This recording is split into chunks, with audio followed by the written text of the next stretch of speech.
Operation సింధూర్లో పాల్గొన్న army సైనికులకు మహబూబాబాద్ ప్రస్తుత సిఐ విశ్రాంత సైనికుడు శ్రీనివాస్ జవాన్ల యొక్క ఇంటింటికి వచ్చి జవాన్లకు వారి తల్లిదండ్రులకు పాదాభివందనం చేసి దేశభక్తిని చాటుకున్నారు. మారుమూల గ్రామంలో ఓ పోలీస్ అధికారి వచ్చి సైనికుల పాదాలకు నమస్కరించడంతో గ్రామస్తుల సంతోషానికి అవధులు లేవు. మహబూబాబాద్ జిల్లా గూడూరు మండలం వెంగంపేట గ్రామస్తులు సుధాకర్, వినయ్, సాయి కిరణ్ ను విశ్రాంత సైనికుడు ప్రస్తుత సిఐ శ్రీనివాస్ హర్ సైనిక్ గర్ తిరంగా కార్యక్రమాన్ని మొదలుపెట్టి ఆపరేషన్ సింధూర్లో పాల్గొన్నటువంటి సైనికుల యొక్క తల్లిదండ్రులను సన్మానించి వారికి పాదాభివందనం చేశారు. ఈ సంఘటన చూసిన వారు సిఐ గొప్పతనాన్ని అభినందిస్తూ తమ ఇంటి నుంచి కూడా ఒక కుమారుణ్ణి సైన్యానికి పంపిస్తే బాగుండు అనుకోవడంతో సైనికుల గొప్పతనం మరోసారి రుజువైంది.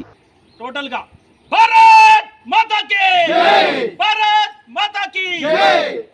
హర్ సైనిక్ గర్ తిరంగా, హర్ సైనిక్ గర్ తిరంగా, హర్ సైనిక్ గర్ తిరంగా, హర్ సైనిక్ గర్ తిరంగా.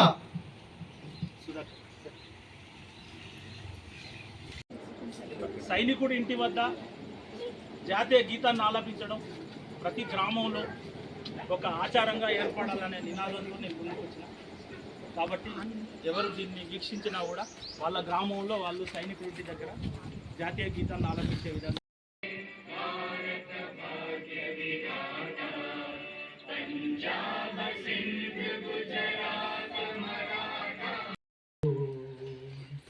దేశం కోసం నిన్ను జవానును చేసినదో, ఏ తల్లి జన్మనిచ్చి నిన్ను గన్నదో.